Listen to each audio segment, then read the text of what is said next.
Un fumigène, un coup de sifflet et une rencontre stoppée par la colère des supporters du RWDM. Pour eux, c'en est trop. Ils ont mis à exécution une menace formulée samedi. Je vous le dis déjà, s'il y a match demain, c'est la victoire.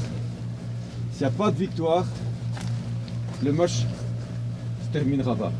Ça, c'est moi qui vous le dis. Et tant mieux pour vous, vite rentrer au vestiaire, prendre la petite douche et rentrer à la maison. Les fans sont excédés, ils estiment que les joueurs ne s'investissent pas assez dans le club de D1 qui enchaîne les mauvais résultats. Beaucoup viennent d'arriver du Brésil et ils sont là pour une période déterminée, d'où la frustration des fans. Mais la scène d'agressivité a de quoi interpeller. Ces interventions grotesques, tragicomiques, je trouve, qui ridiculisent les supporters et qui déstabilisent sans doute les joueurs, je ne pense pas que ce soit vraiment très positif et très motivant pour personne. Ça ne donne pas une bonne image des supporters du RWDM. Le président du club comprend le mécontentement tout en rejetant l'agressivité et la pression.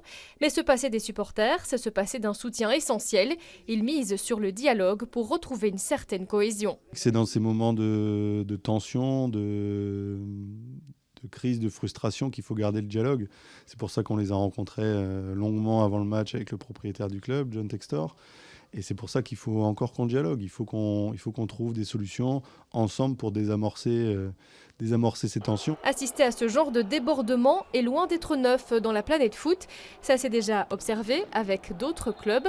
Pour ce sociologue du sport, ce qu'il se passe est symptomatique de notre société. On sent bien la colère sourde dans notre société, l'agressivité sur les réseaux sociaux, les parents qui engueulent les profs, les gens qui s'engueulent en voiture. Il serait étonnant que cette violence-là ne se retrouve pas aussi dans le football. Calmer les tensions passerait aussi par plus d'écoute de la voix des supporters, mais aussi des sanctions plus radicales.